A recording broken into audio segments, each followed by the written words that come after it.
Good afternoon, everyone. Welcome to the Constitution Day panel discussion as part of FSCJ's celebration of Constitution Day 2022. My name is Luke Elmore, and I'll be serving as the South Campus SGA president this year.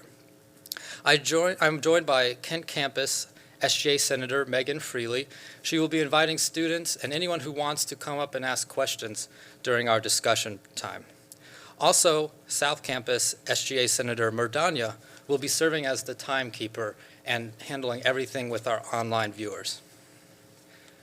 Today, 3 of our social and behavioral science professors will introduce a subject and a question related to the U.S. Constitution, which will then be open to discussion and follow-up questions from you, the audience. Our first panelist is Dr. David Purificato, Professor of American History, who will discuss framing the Constitution in its social and cultural context. Secondly, Dr. Debidatta Mahapatra, Professor of Political Science, who will discuss moral and ethical foundation of the Constitution. And finally, Dr. Daniel Cronrath, Professor of Political Science, who will discuss judicial review, past, present, and future. Each subject introduction and discussion will be given 20 minutes, and then Murdanya will announce when we've reached that time limit. So without further ado, I'd like to invite Dr. Purificato to the podium to kick things off.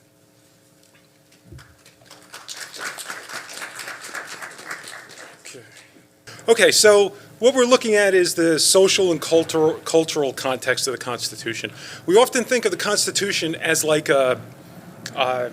handed down to us from maybe like the founding fathers, like on high. It's come down to us. Well, there were also pressures that went up, social pressures and cultural pressures.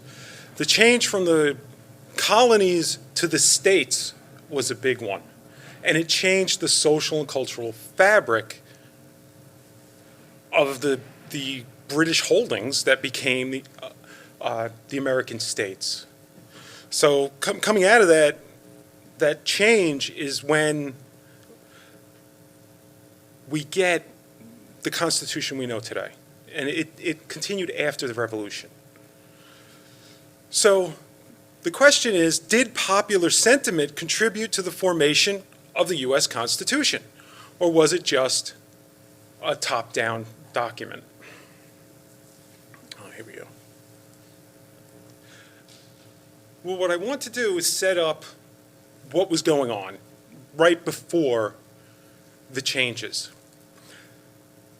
So because of war debts from the French and Indian War, the British Empire had huge debt, and Parliament decided to make the colonies pay for their own security, to pay for the British troops in North America.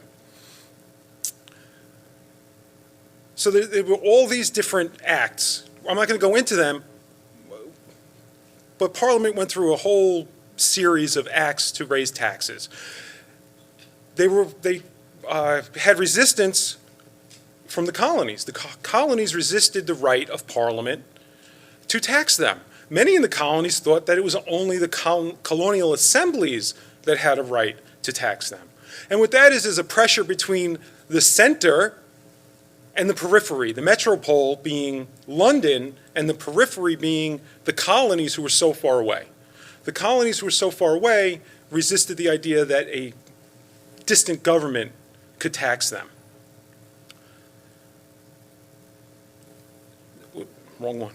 So in order to look at this, that's the idea is it becomes this resistant to Parliament, which was the legal government of the British Empire.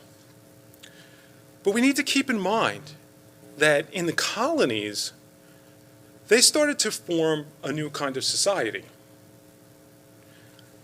And this exacerbates that change. Now, as far as taxes, the colonial taxes were like 1% to 5%. In England, taxes were typically 5% to 7%. So the taxes in England were a lot higher, and Parliament wanted to bring them up. And the colonials resisted that. Well, how were they able to do that cohesively? It goes beyond just taxes. They had a shared consumer experience in their consumer spending. They had more disposable income. So they shared print material, newspaper, journals, books, reading material. They shared reading material. And these types of commonalities, so they're reading the same things and they're starting to think the same things and debate and discuss the same things, and it creates what's called an imagined community. Benedict Anderson coined this, and it's this idea that people who are far apart can imagine that they belong to the same community. So somebody in a southern state, through reading the same kind of material, could imagine that they belong to the same community as somebody, or colony, we're not at the state yet, a southern colony, the same as a northern colony. So it creates a sense of community across the colonies. It helps to create a new Americanness that's different than Britishness over in Europe. What Parliament ended up doing by trying to tax the colonies was push the colonials together. They had already had this imagined idea that they were colonists, they were colonials together, but now they were suffering under British rule together.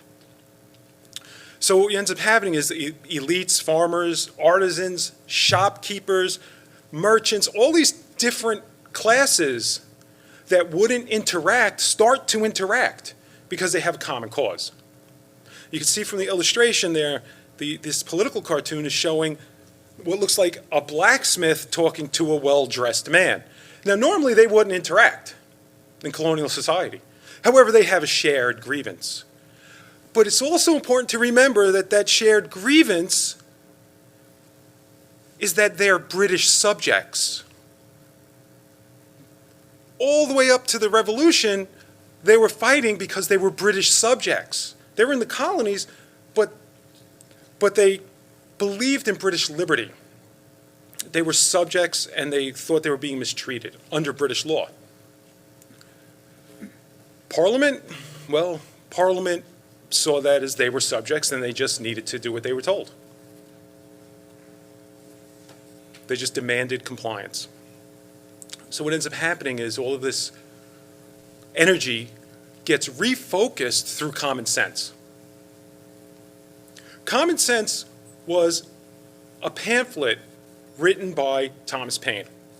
And in it, Paine argued, and this is the beginning of 1776, there had been calls here and there to pull away from the empire, but it wasn't a general thing. They still wanted to fight for their British rights.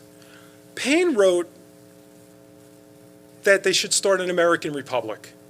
No monarch, no aristocracy. And this really grabbed the popular imagination of many colonists, certainly not all of them. He argued for majority rule and that the emphasis should be placed on the public good. Now, 20 to 25% of the colonists wanted to stay loyal to the king, and 10 to 20% wanted to remain neutral, not get involved in the dispute. Because remember, it's between British peoples. It's still between British peoples. 40 to 50% of the colonists wanted to break away. And of course, that's what happens, right? The revolution starts. So the revolution happens. During the revolution, the colonies realize that when they come out the other side, they're going to need to be organized. So they come up with the Articles of Confederation. It's pretty quick, but it doesn't get ratified until 1781. Now, the Articles of Confederation, Article 1, the style of this confederacy shall be the United States of America. But they don't mean what we think. They literally mean that plural, as in a bunch of states that are separate, but they're united for common cause, common defense, diplomatic reasons. And you can see that in Article 2. Each state retains its sovereignty, freedom, and independence, and every power, jurisdiction, and right which is not by this confederation expressly delegated to the United States in Congress assembled. So they basically formed their own little countries. They were all sovereign polities, tied together through this confederation. Well, that fervor, that revolutionary fervor, and the rejection of Parliament as a distant power, it just didn't go away. It continued, this battle against taxes. And what happens is all these little skirmishes start to pop up in the states. Where was it? In Vermont, there was a dispute over who had the right to tax who. In, I think it was South Carolina, somebody's cow was confiscated to pay taxes. And the people in the town reacted to that. They're like, who gave somebody else the right to tax and then take somebody else's property? So remember, they're just forming governments. They're just forming them. They're just trying to figure out the governments. And there's all this resistance. But it really comes to a head with Shays' Rebellion in Massachusetts. Now, the Massachusetts government had raised the taxes, and the farmers had their own debts from the war, and they were unable to meet that burden. Now, they had just fought to get away from that, right? So they rebelled. They organized, they protested.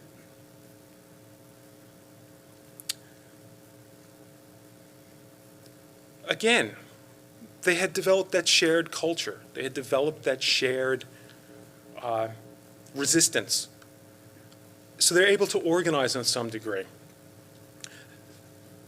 But that also ties into what is democracy. They had fought for it, right, in the revolution. They had fought for that idea. And then now they saw the government that was formed there as oppressive. So they were going to start a new revolution against the Massachusetts government. Which is what they do. The Massachusetts government does not, it doesn't want to compromise because the government has its own debt from the war. They have the state has to pay its own war debts. So they raise the taxes 4 to 5% on the farmers. So now the farmers are looking at an oppressive government that has raised their taxes far more than they ever paid under the British, who they had rebelled against. So what they did was they went and closed courthouses because not only would they get their farms foreclosed on, but a lot of them could go to jail into debtor's prison. So the revolutionary zeal is still there. And these are veterans of the revolution. The governor had to raise a private army to stop them. And he did. They were stopped. So what does this have to do with the Constitution as we know it? Well, the elites got together under the Articles, and they started to debate what was democracy, how much democracy, who gets democracy. And many founders wrote each other. They wrote each other in letters saying there's too much democracy. Because now all of a sudden they realized that all of their rhetoric had permeated down to common people. And common people were saying, hey, wait a minute, that includes us. Well, their solution then is to amend the Articles. So they come together to amend the Articles, but that quickly turns into trashing that and starting a new government, a new, stronger federal government, which is the Constitution that we know today, comes out of this. But it wasn't that easy, because there were others who fought against that centralized federal power.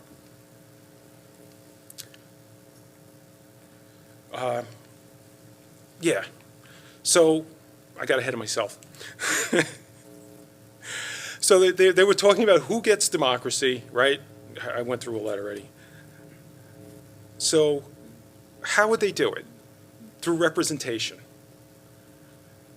So they came up with the indirect democracy in a lot of ways. The federal government, they would have some limitations on democracy.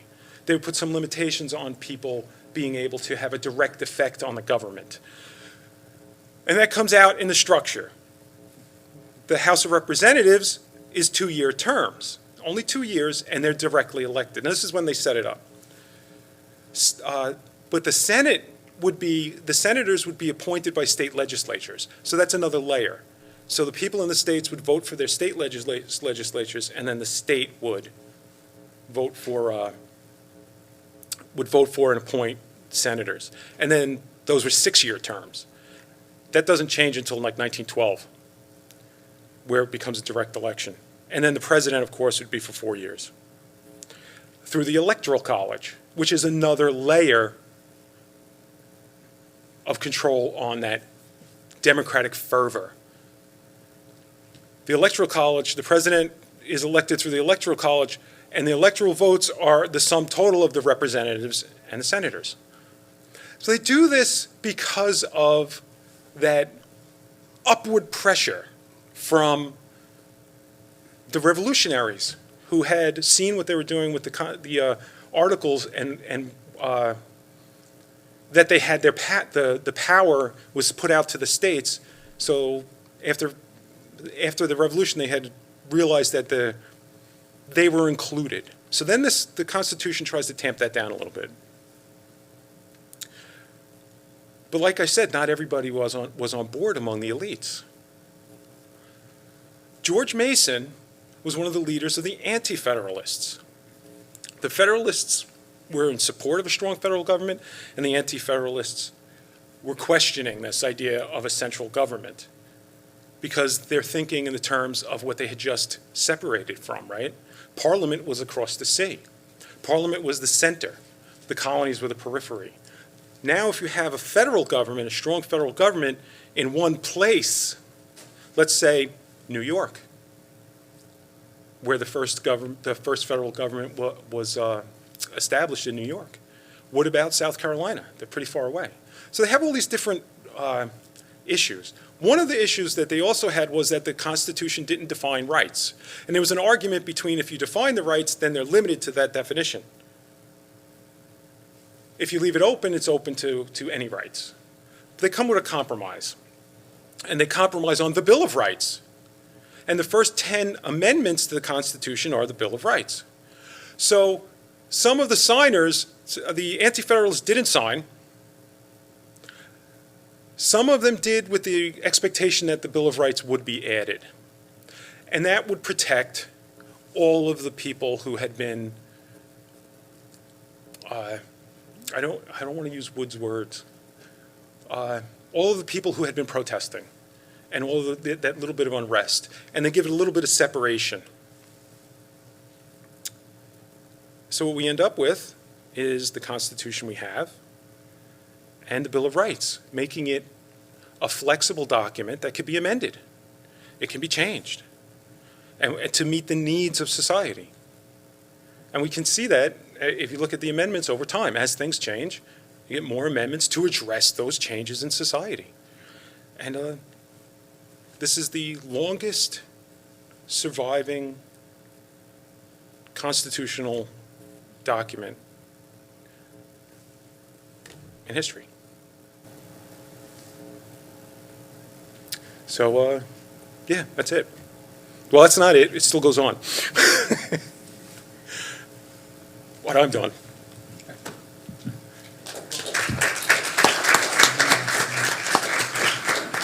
Anyone have any questions or comments on those presentation?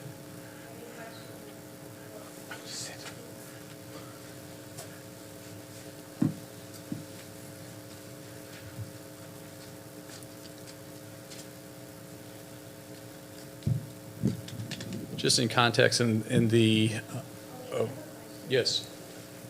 Yes, go for it. Because I know I asked you this before, and I don't know if you know. How many presidents did we have before George Washington during the Articles of Confederation? I don't know if you remember. Yeah, I think it's like 11. It was 11, I yeah. think, was it like 11? I don't know. Personally, I like that fact. That was like, Well, yeah, they served for 1-year terms. yeah. And And it- was it for like all of the states, or was it like just, I don't know if that maybe too much. No, under the Articles of Confederation, it was run by a Congress, like a continental, like they continued the Continental Congress that with state representation, and the president of that body was the first president under the Articles of Confederation. If you look at that as a constitution, then that was the first president was Hanson? John Hanson. Yes, Hanson, right? Yeah. And then a few of them stepped down and left for other reasons and one-year terms, so there was a whole bunch of them. And like George Washington was only picked to be the first president under the Constitution because he was like, was it favoritism or was it just because of war? Well, there were different reasons. He was? Well, he was a war hero, right? He had led the armies, but he also didn't have children. Yeah. And he was older, and he was known to be what they thought, a true statesman. So, there were some calls. I mean, it wasn't big, but there were some calls about Washington or the problem of having a president with children. Because you have to remember, in the rest of the world's being run by monarchies. There's monarchies all over the place. So then somebody with a child might want to take over and hand it down. Oh, Did you have a question? go ahead. I know, that was a long answer. It's a quick question. Do we have the Constitution just to keep the peace? Well, that's really good. That's one aspect, right? The Constitution defines the responsibility of the government to protect against foreign threats, but it also defines it to protect against domestic threats. So it protects the citizens from foreign threats, but also protects them from each other as the role of the government. Does that make sense? Yes, sir. Thank you. Could you repeat that question? I didn't hear the question. What was your question? I just was interested in the question. I heard the answer, but I didn't hear the question.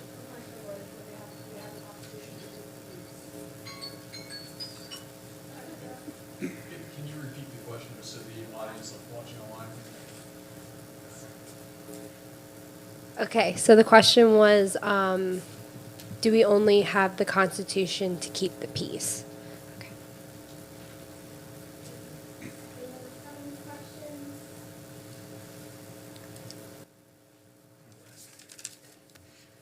Okay. Thank you, Dr. Purificato. Next, I would like to invite Dr. Mahapatra to speak.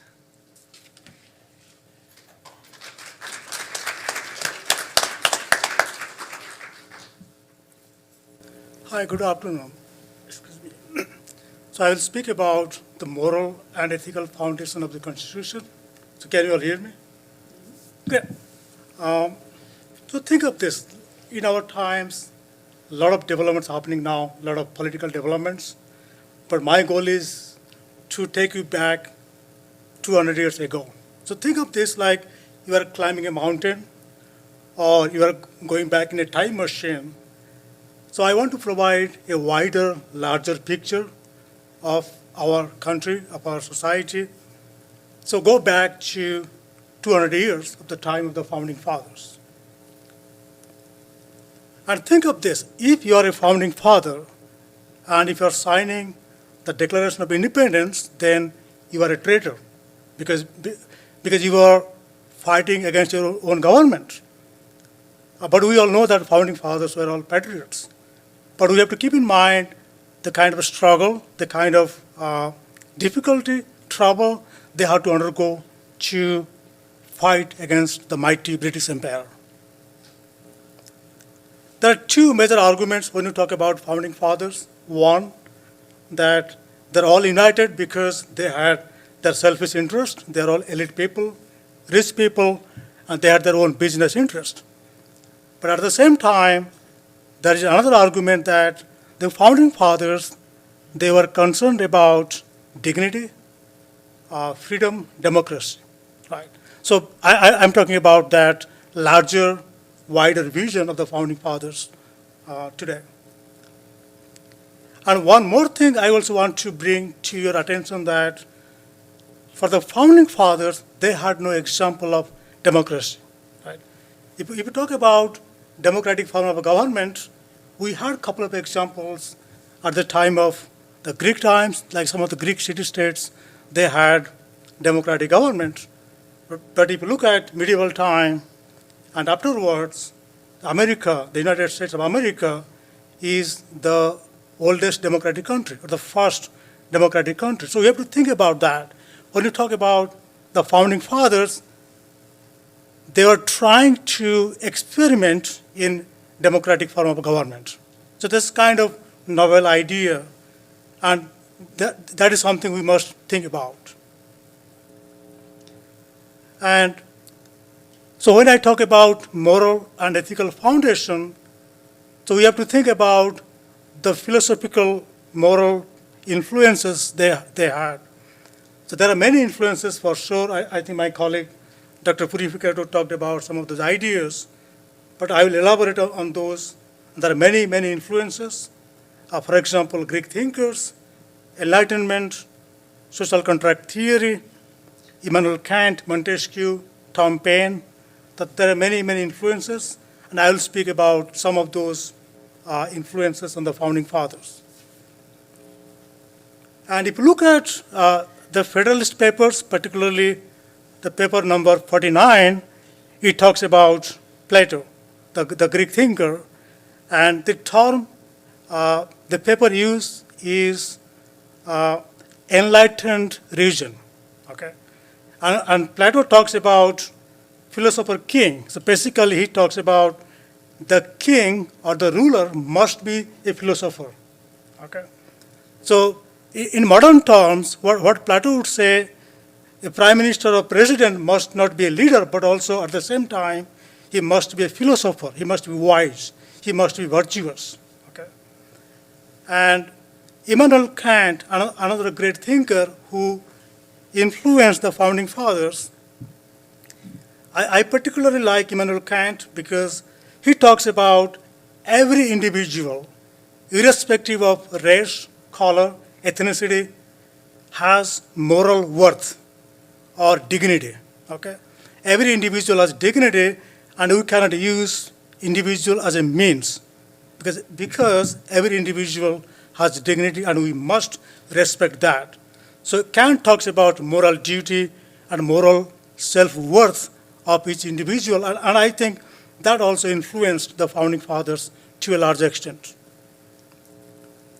And about social contract theory, there are many thinkers, but three major thinkers I will talk about: Thomas Hobbes, John Locke, and Jean-Jean Rousseau.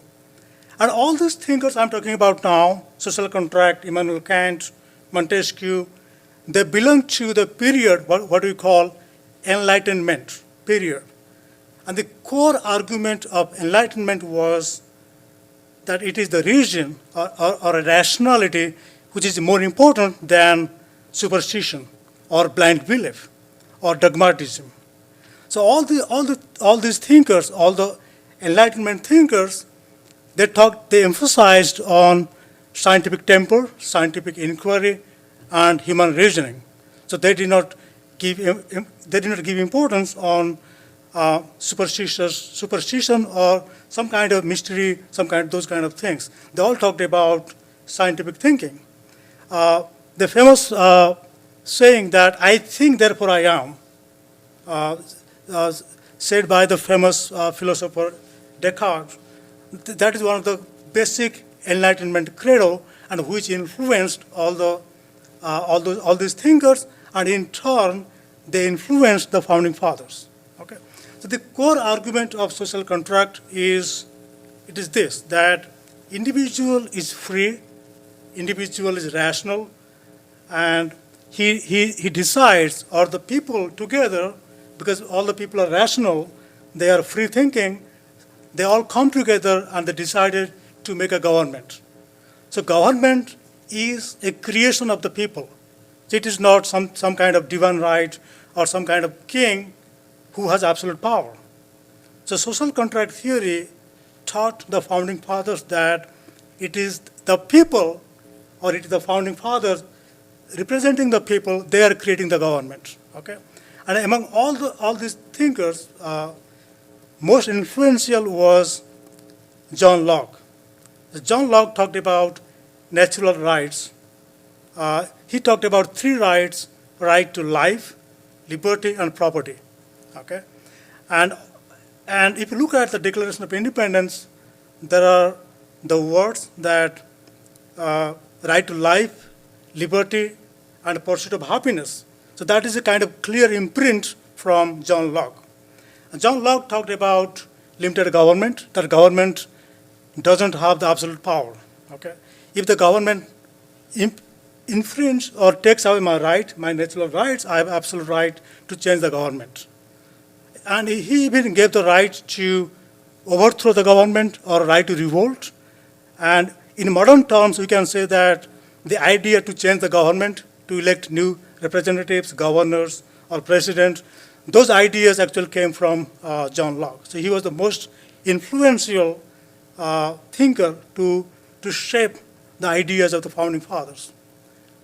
And Rousseau talked about voice of the people is the voice of God.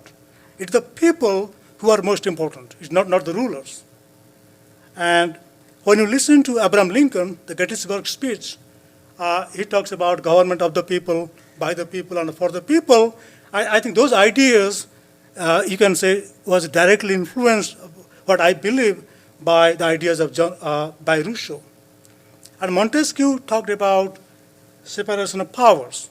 The basic idea was power corrupts, and absolute power corrupts absolutely. And if you look at the American Constitution, the idea of separation of powers, we have three branches: Congress, presidency, and judiciary. Those ideas, separation of powers and checks and balances, those ideas came from Montesquieu. And this very important quote I found from George Washington's farewell speech in 1796, I think. He says, "It is substantially true that virtue or morality is a necessary spring of popular government." So all the founding fathers, I would say, they are influenced by certain great ideas, great vision to have a democratic government in America. And I'm not saying that all the founding fathers were great saints. I'm not saying that. I'm not saying they're perfect. They had slaves, some of the founding fathers. But at the same time, we must think that they had a larger vision. Right? If you look at the past 200 years, the Bill of Rights and the amendments like 13th, 14th, 15th amendments, then a lot of changes happened. Right? A lot of, I would say, positive changes that happened in our society, in our polity. For that, we must be thankful to the vision of the founding fathers. So the society today we have, it is perhaps not the perfect, not the best, but if you look at the society, the diversity, the inclusive ideas, somehow I would say it owes to the great vision of the founding fathers. And at the same time, I also argue that the American democracy, it is a work in progress. It is not something given to us, right?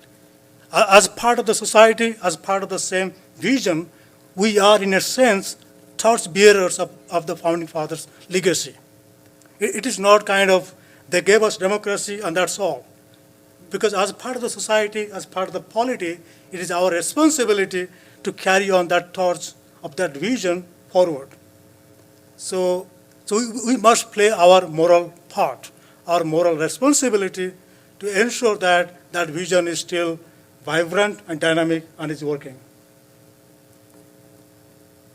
And so this is a kind of interesting thought that came to my mind, that imagine that the founding fathers are alive today, okay?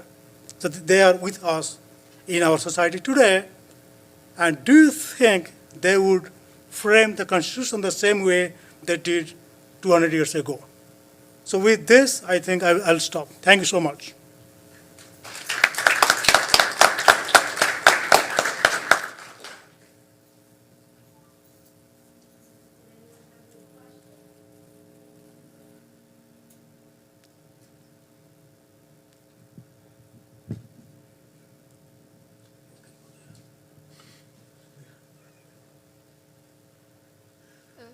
Hello? Yes. Sorry. You said the American democracy is a work in progress. Yeah. Do you think that there will be even more changes in the future? Because we've already had some amendments overturned, like even 50 years ago and even now in this year. And technically, those were considered like rights for people. So do you think those more of them will be overturned in the future? Thank you. Great question. No, I believe that no society is stagnant. Either it evolves or it devolves. Okay. But I was talking about the vision of the founding fathers, and if you look at that vision, that democratic thinking, see, they could have chosen monarchy. Okay. The king's son or daughter becoming the next ruler, but they deliberately decided to have democratic form of government, right? All the changes for the last 200 years, we had slavery at one point of time, right? Now it is abolished, right? Voting rights. So I'm not saying that the society we have is the best, is the perfect, because in my case, I have seen many countries of the world. I have been to Asia, Europe, many countries. I have seen they are changing their constitution 10, 15 years, every 10, 15 years. So this is the first democratic country which is surviving, thriving for the last 200 years. There will be changes for sure, like you're talking about the court cases that is happening now. But if I think about the founding fathers, I'm optimistic that the things will be, despite all the ups and downs, overall the picture will be peaceful in future. I may be wrong, but that is my optimism. Yeah.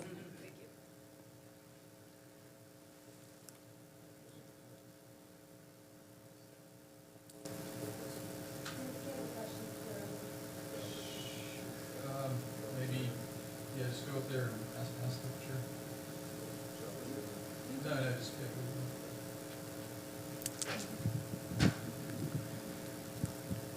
So I actually had a question for the first speaker.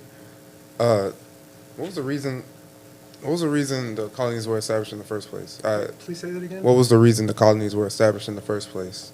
I found it interesting that you said that on your slide, you had one of the slides said that between 40 and 50% wanted to be patriots, or basically, betray their country. Right. But what was the reason that they came over to the States in the first place, or the colonies in the first place, to America? What was the reason? That's two different things, but they're connected. Like, why were the colonies established? The colonies were established to feed the British Empire. Mm-hmm. They put out colonies all over. The British Empire was global at one point, and they had colonies to feed the empire. Colonists went there because there was opportunity. So in feed, what I mean is raw materials would be extracted from North America and sent to England. And in England, what they do is they take the raw material and it's something called value added. They turn it into something. And often they'd ship it back to the colonies and sell it to the colonials. That's the mercantilist system. So everything, it's like the zero-sum game, like there's only so much wealth in the world, we've got to get as much of it as we can. So they sent out and they established colonies to feed the empire. And colonists went there to get rich, basically, or to own their own land. So theoretically, what do you think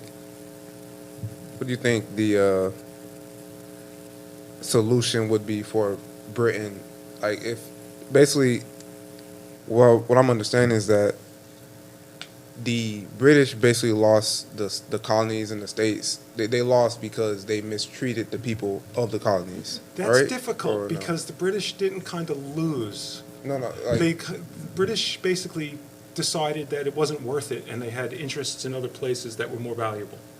If the British wanted to, they could have crushed the colonies pretty easily. As the professor said, they're the mighty British Empire. The colonies were a backwater. They were like, Does that make sense? Yeah. There's a saying that there is a saying that there was never sunset in the British Empire. So they are looking for other colonies, other lucrative places, kind of thing. Yeah. So they decided to leave America. Yeah. There were thinkers in England, in Parliament, who said, well, let them go, they'll fail, and they'll come crawling back. Yeah. Which, of course, didn't happen. Did that help? Yeah. Okay.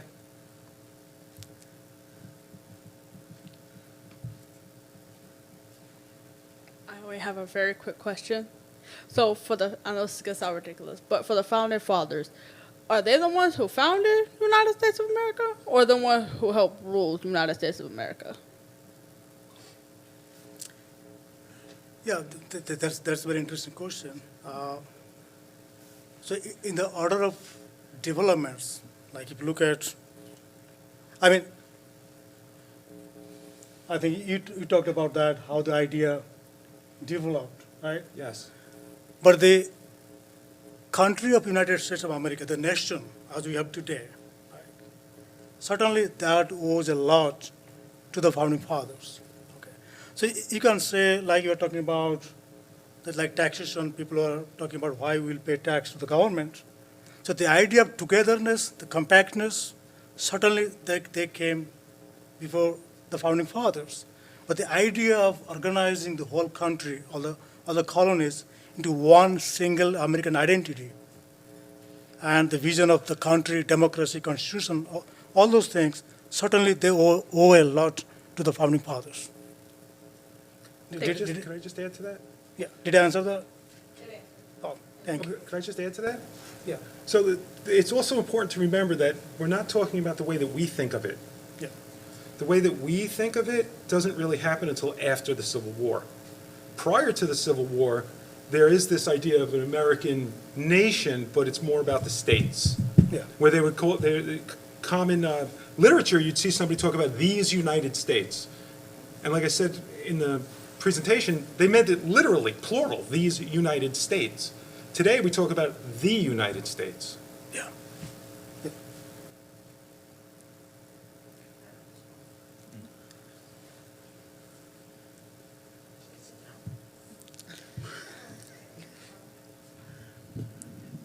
Thanks. Hi. So I want to lean in on the fact that you said that this Constitution is the longest running one. And I'd love that you're leaning in on that, because there's a contrast between like monarchies and dynasties and, you know, czarships, and where it's stagnant rules.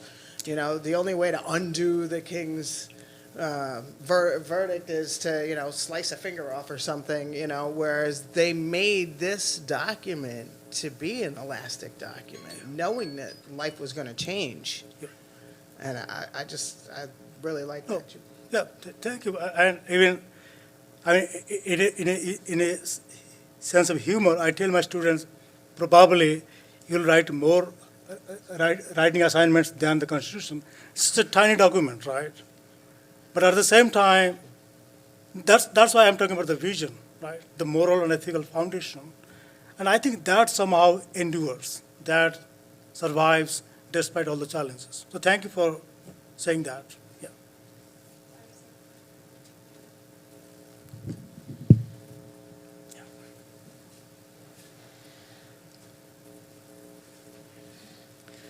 Thank you, Dr. Mahapatra. For our last discussion, I'd like to invite to the podium Dr. Cronrath.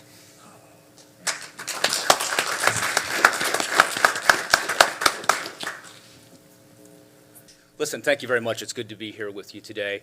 Want to thank everybody who's turned out, the participation of the SGA. Want to thank Kerry Roth and Student Services. It's great to be back on campus again and having vibrancy at our campus and centers.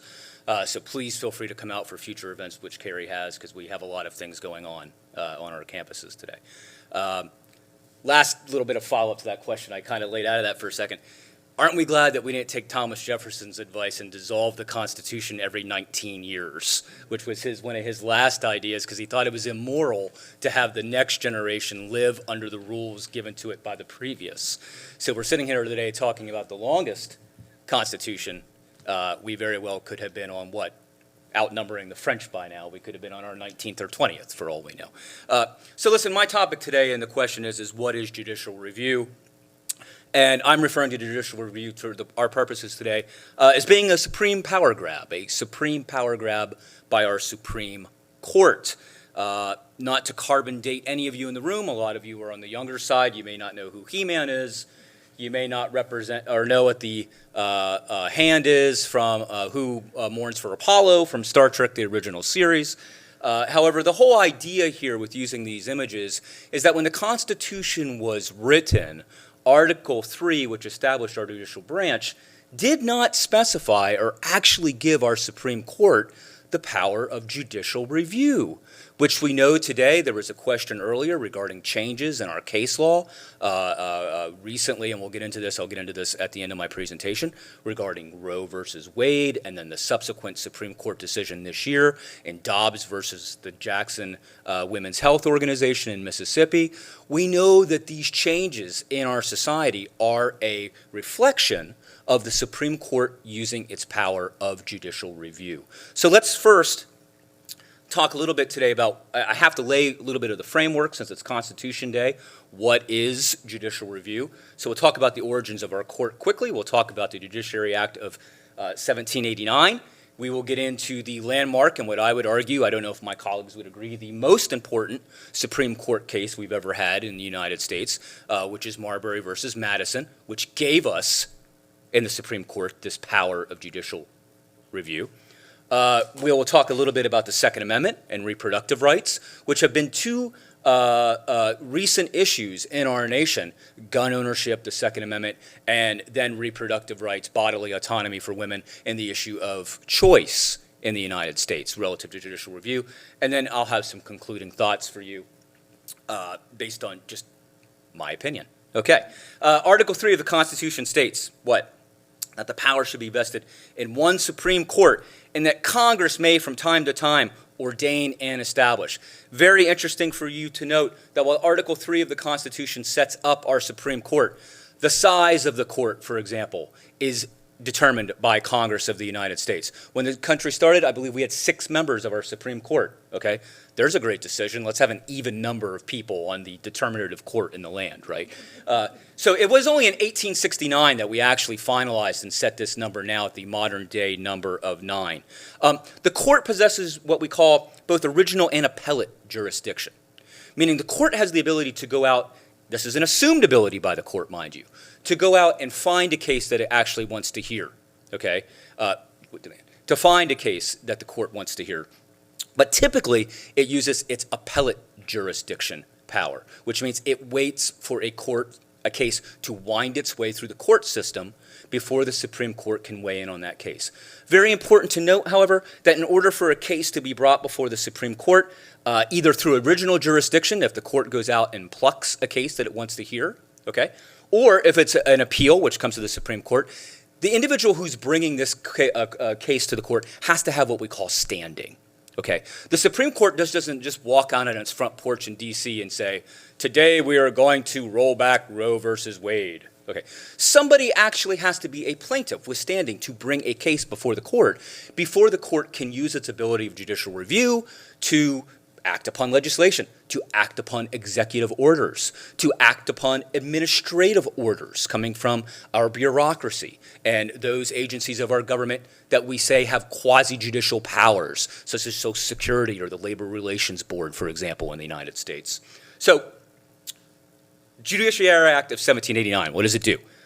It sets up a 3-part judiciary. We know Article 3 of the Constitution talks about the Supreme Court, but what about the lowest level of our courts in the United States, the U.S. federal courts, the district courts, like, for example, our federal district courthouse we have in downtown Jacksonville. What about the appellate court or the appeals courts in the United States? These were all created in a subsequent act to the Constitution by the Judiciary Act of 1789. Okay. Now, it's also important to note that this Judiciary Act, and this is really relevant when we talk about judicial review today, and Marbury versus Madison, gave the court the power of what we call a writ of mandamus. If maybe you guys don't speak Julius Caesar's language and there's nobody out there speaking fluent Latin, but mandamus tends to mean mandate. It means the court has the power to mandate an action upon an agency or upon an individual if it finds that these behaviors are unconstitutional. Okay.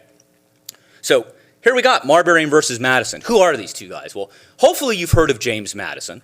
Okay, we know that he was a president of the United States, considered one of the founding fathers, has a home that you can tour outside of Charlottesville, Virginia, named Mount Pelier. The other guy on the left here is William Marbury, a guy that, for quite frankly, no disrespect to Dr. Purificato, nobody really would remember in history, nor would he be significant if it wasn't for his role in this case. Okay, so let's get into the actual case. What is the backstory? Well, I did a lengthy slide here for the folks that are watching FSCJ online, or for you guys here. Essentially, it's this. Thomas Jefferson has won the election, and Thomas Jefferson is an anti-federalist, okay? As Dr. Purificato, or it may have been Dr. Debidatta who was talking about George Mason was an anti-federalist. Even though he was in France in the 1780s, one of our big anti-federalists was also Thomas Jefferson, a states' rights guy, right? If you were to look at what's written on Thomas Jefferson's tombstone at Monticello, he never once, in his own epitaph that he wrote for himself, mentions he was president of the United States, mentioned he was the founder of the University of Virginia, but didn't find it significant enough that he was the third president of the United States to mention it on his gravestone. So it gives you a little bit of an idea of where Jefferson was at relative to states' rights and anti-federalism in terms of his advocacy. Get into a lot of things about Jefferson. He's also the guy who liked the federal government enough to double the size of the country in the Louisiana Purchase. But, you know, that's neither here nor there right now. Jefferson's in charge. Well, right before Adams leaves office, okay, he decides in the so-called midnight appointments that he's going to take this new court which has been created and pack it with federal judges. So just to give you a little bit of a modern context, all right, imagine that and this is all hypothetical, imagine right now that the Republican Party was in control of every element of our government. The Republicans lost badly in Congress, badly in the presidency. But right before they got out of office and the Democrats came in, they took every judgeship in the United States and packed it full of Republican judges. And then the Democrats come into office and they're like, wait a minute, we just won a sweeping election, but every one of these judges is in the opposite political party. This is essentially what happened back then, okay? Thomas Jefferson comes in, he finds that all of these judges have been packed in what is purely a political act by the outgoing and rather sore that he lost, John Adams, okay? Well, as the case may be, one of these judgeships was never finalized. It was never executed. And it was one for a William Marbury, okay? You get where we're going here. It was one for a William Marbury. It wasn't actually delivered. And Thomas Jefferson said, well, listen, since this guy didn't actually formally become a judge before I became president, we ain't making him a judge, okay? Well, this led Marbury to say, hey, now wait a minute. I was given this judgeship. So in this particular case, when we're talking about plaintiff and defendant, who does William Marbury have to basically say is the defendant in the case? Who is he pleading to give him his judgeship? It is who? John Adams' Secretary of State, James Madison. Now, here's a little fun fact for you guys, and I want you to think about this in a world where we get wrapped up with Hillary Clinton's emails and what Donald Trump has in a safe in Mar-a-Lago. For a period of 1 month, John Marshall, who we're going to talk about here in a second, was both the Secretary of State and the Chief Justice of the Supreme Court at the same time. No conflict of interest there, no. I mean, it couldn't possibly be. I mean, think about a high-ranking person in the executive and the head of judiciary being the same person simultaneously, okay? Crazy. So what happens? John Marshall gets given this case. Now, John Marshall, the Marshall Court becomes famous in American history for deciding many, many, many important cases, the first one being Marbury that we're talking about right now. Okay, the first question is, did he have the right to get to the commission? The second question, what was the remedy if it had been violated? And the third, assuming that the first two questions are accurate, was the legal remedy the right of the court to compel Marbury to get his commission? Now, what was the decision? What did John Marshall do? Okay, he could have just skipped these first two steps and said, hey, by the way, we're going to issue the writ. But he wanted to take a little time, because Marshall was also a Federalist, to throw a little shade, as they would say today, at Thomas Jefferson in a very, very public way. Okay. His verdict was masterful. The first thing he said was that Marbury had to become a judge, okay? He was made a judge. It was a political decision made by the last administration. You, Thomas Jefferson, and you, James Madison, now the Secretary of State, can't just decide to give it to him because you don't like him politically, okay? You can't do it. The second thing that he held was that the courts had no business interfering in a political decision. This wasn't an unlawful act. John Adams giving Marbury his commission to become a judge wasn't unlawful. Okay, so the courts shouldn't even be involved, all right? Thirdly, Although Marshall could have had and used the writ of mandamus from the Supreme Court, he decided not to, stating what? He actually went into the language of the Judiciary Act oh my goodness, not that typo, not 1989, my friend, 1789, okay? And said, the Supreme Court should have original jurisdiction over cases affecting ambassadors, public ministers, and consuls. They perceived that, he used that as the limitation, basically saying, since John Marshall, okay, was saying, since William Marbury is not a diplomat, since he's being given a judgeship, we don't even actually have the ability to act on this case because it doesn't fall under appellate jurisdiction. It doesn't fall under our ability to issue the writ of mandamus. Now, could he have said it did? Absolutely, okay? But here is the genius of what he had done, okay? Here is the genius. In surrendering the power, okay, he gave Jefferson a lot of shade, okay? Also said that they didn't have the ability to actually issue the writ. But here's the most important thing that he stated. He said moving forward, the one thing that is accurate is if there's ever a dispute moving forward in the United States again, it is our role as the Supreme Court to decide on the constitutionality of the issue. I'm going to tell you right now, you can look it up and down. There is nothing in the Constitution that says they have this power. It's a power grab. They assumed it. They took it. They've kept it. Okay, that is the function today, and really one of the most interesting things when you go through and you teach the Constitution, as we do, you teach American government, and you talk about these delegated powers, these implied powers, the reserved powers to the state. This isn't any of that. This is just a power grab, old-fashioned. We now have the power to do it. Who says we don't? And here we sit in 2022 talking about the power of judicial review. Mic drop moment. You guys may remember Barack Obama, okay? Well, this isn't Barack today. Who is it? It's John Marshall, okay?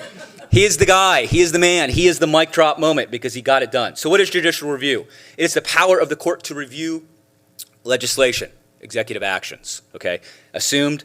Let's take a look at it really quickly. 2008, 2010, landmark Supreme Court case decision. What did it say? It said that localities, in this case the District of Columbia, and then it had to be a state, longer than we have time for today, selective incorporation. It had to actually then be extended via the 14th Amendment to apply to the states, that we don't have the right to ban handgun ownerships. Handgun bans in the United States are unconstitutional, okay? This was a relatively new event in the United States. You guys may remember, even in your lifetimes, cities like Chicago, cities like San Francisco, they had handgun bans. You basically could not own a handgun, let alone carry it around or possess a concealed weapons license, okay? That's completely changed relative to the power of judicial review. The Supreme Court looking at the Second Amendment and then determining 5-4 that gun ownership was a private right, okay, was an individual right. Let's just look at this really quickly, by the way. This is the Second Amendment, a big jarbled up mess of stuff.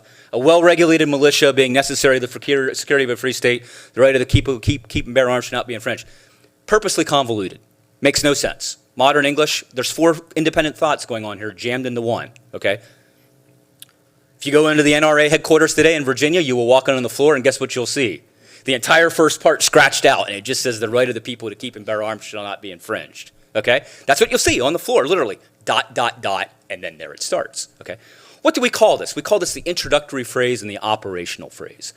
And because the introductory phrase, the well-regulated militia part, has gone away with us having 1 million-person armed forces, all right? The NRA and individuals who support an individual gun owner's rights would say, the right of the people to keep and bear arms is still operational, is still the operational part. Now I ask you, let's change this from guns and let's change this to relationships for a second, okay? How does this work out? A trustworthy boyfriend being necessary for a good relationship, the right of an expectation of monogamy shall not be infringed. Wow, that's a really tough day for this guy if they break up, okay? Because his amendment to the Constitution just locked him into a monogamous relationship for the rest of his life. So listen, you can have, this is one of the ways in a judicial review, I think the court got it wrong. I myself support an individual's right to own a firearm, but the way that they interpreted it and the way they reviewed this case, I personally, as a non-constitutional lawyer, just a guy with $1.75 who can also get on the JTA, my opinion, thinks the court got it wrong, okay? Roe versus Wade, a far more recent case, Dobbs v. Jackson's Women's Board of Health, we know that the court by a 6-3 decision overturned that recently. For the sake of time, my conclusions for you guys, The last thing that we didn't talk about today, just to nail this home, elections have consequences. The reason today, if you are somebody who is more on the liberal side of our politics, if you're a Democrat, if you're upset by watching what you view as your reproductive rights being taken away in the Dobbs case, or allowing that decision to be made by a state, the election of 2016 is what happened. We elected Donald Trump, the Republican, for president. If you are somebody who's pro-life, if you are somebody who believes that life begins at conception, then these are good times for you because the court has interpreted through their power of judicial review this in a way which pleases you. So with that, I will gladly entertain any questions that you may have, and thank you. Questions?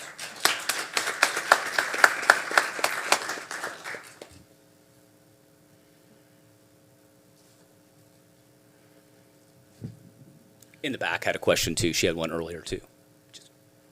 First, you're a very funny professor. I Yeah. wanted to say that. And I do know what He-Man is. We named one of our cats after the cat, Cringer, of He-Man. My question is that... Oh, Cringer. Yeah. Yeah. Became Battle Cat for sure. Love her. Anyway, my question is that when elections have consequences, do we mean just like jail consequences, or do we mean just consequences in general? Yeah, not legal consequences necessarily, but consequences to our society. Okay, if we elect somebody and we go out to the polls and we elect somebody, for example, who runs on something like, say, I am a pro-life presidential candidate and I want to make abortion illegal. When folks run and they tell you that, you need to believe them. Okay, because when they get into office, that's what they're going to do. On the other side, if somebody runs and they say, it is my goal, I want to deglobalize our economy and bring jobs back to the United States and manufacturing jobs. When we are the voter, I know that politicians lie. I hate to tell you that, worst kept secret in the room, right? But we need to believe them that that's what they're going to do when we vote. So it's not necessarily like you're going to get in trouble with the law. It's more like what are the changes going to be in the world around us. Does that answer your question? It does. Thank you. Yeah, sure.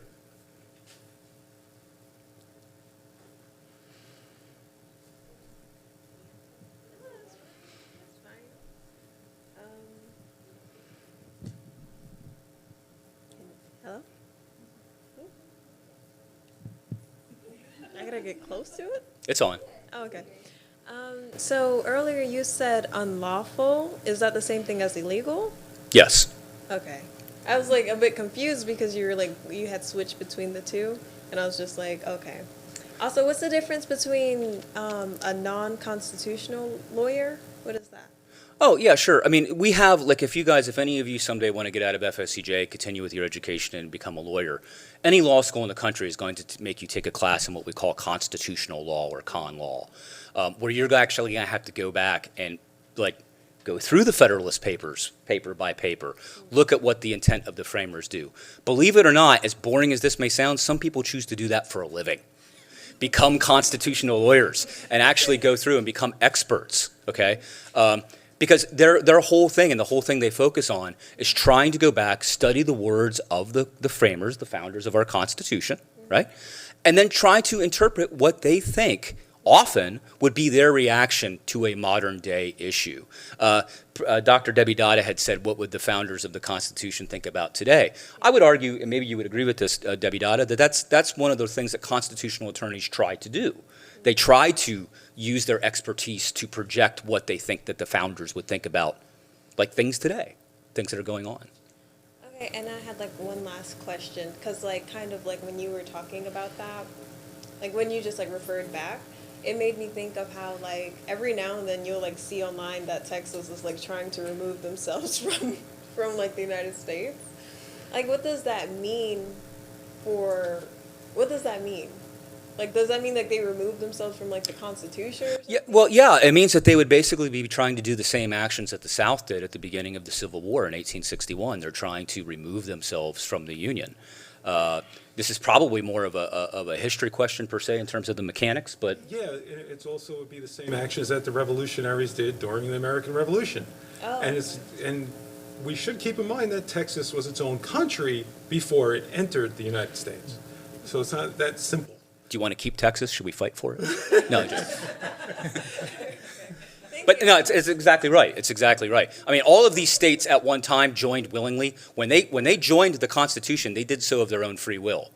But now we've determined in precedent, they ain't allowed to leave. Exactly. Okay, that's the big thing, once you make that commitment. That's right. Yes. Oh, I have a question. Thanks, sir. Could I, one quick? Sure. So, a student had said that an amendment had just been overturned. Yeah. Could you speak to that? I think she was idea? referring to the Supreme Court case. I think she was Yeah, talking so- about Roe versus Wade. Right, And and just clarify that what actually happened rather than an amendment was Oh, overturned? sure. What happened in the Roe decision, Roe versus Wade was a 1973 Supreme Court case which basically said that it prescribed that life relative to a legal definition began when a child could survive outside the womb, when a fetus could survive outside the womb. Okay? That was the decision made by the court in 73. In 2022, what the Dobbs decision was, literally just this June said that that decision of when life began was not a federal issue, it was a state decision. So what you guys need to understand moving forward is that California, New York, Illinois, there are going to be states that your ability to go get a medical or a surgical abortion will not change at all. There will also be states that it will change radically, okay, relative to what the wishes and the wills of those individual states are. So Okay. the solution then would be for an amendment. Yes, That is, the solution absolutely. is for an amendment. No amendment was taken away, but the solution is an amendment. Right. And listen, one of the other things, too, and not to get into partisan politics, certainly we have enough division in our politics, but one of the other things which empowered the Dobbs decision was that over the last 50 years after Roe, there was never even federal legislation codifying that abortion was a right.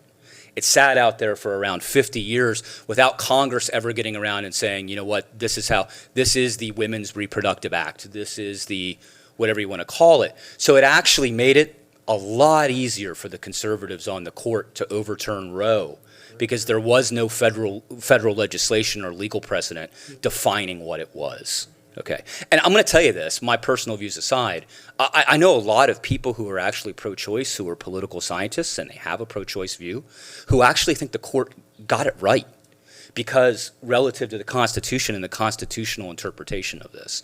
And we can debate that all day long. Again, me, you, $1.75, we can get on the bus and talk about these things together and have our opinion. Yeah. We did get one question that was asked online, so I'm going to read that one right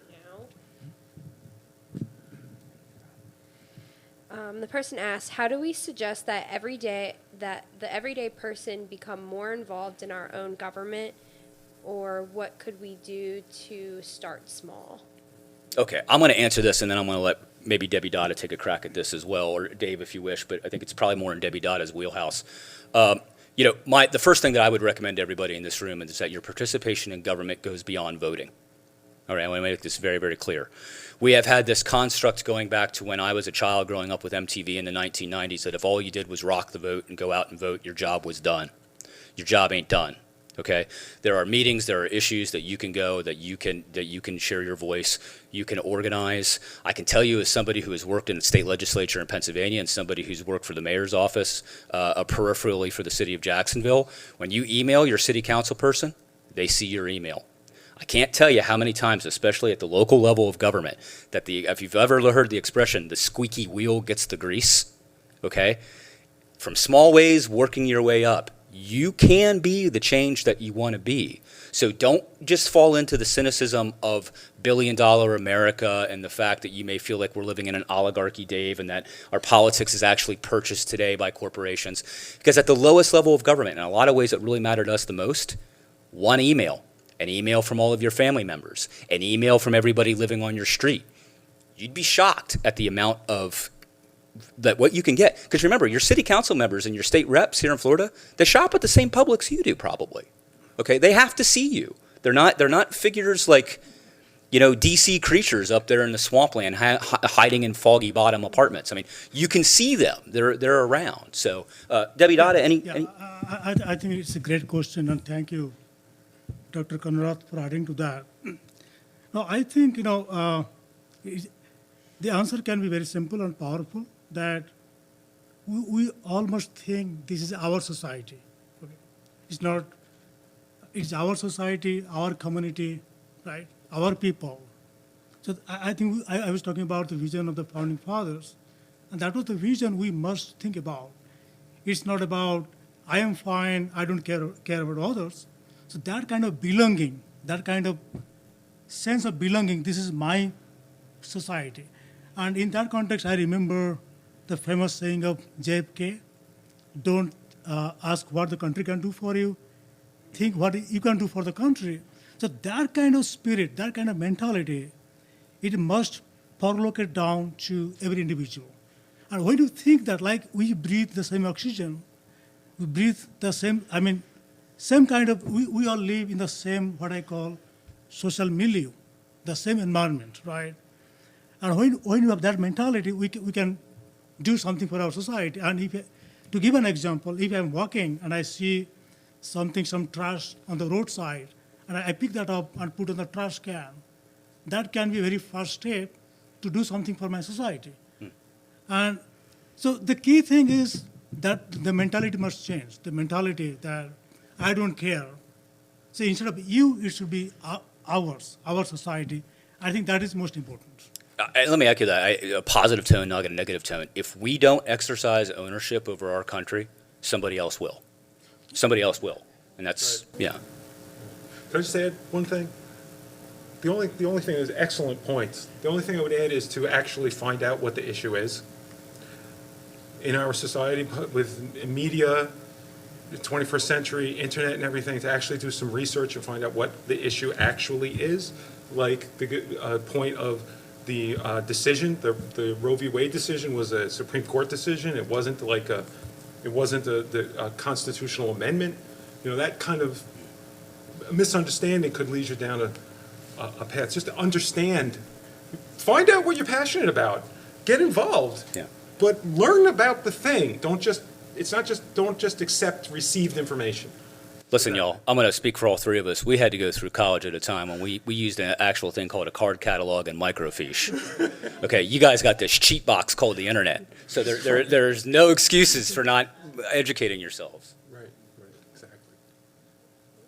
Thank you.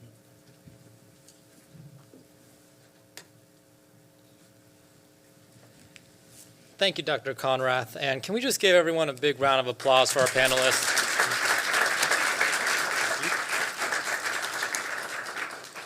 And before we dismiss, I also want to say a thank you to the FSCJ Wilson Center, the FSCJ TV studio, and the Department of Social and Behavioral Sciences for making this event possible. If you happen to be on campus tomorrow from noon to 1, stop by the U Building, and there'll be some Constitution Day trivia tables. You can win some prizes. But with that being said, thank you for attending, and have a great rest of the day.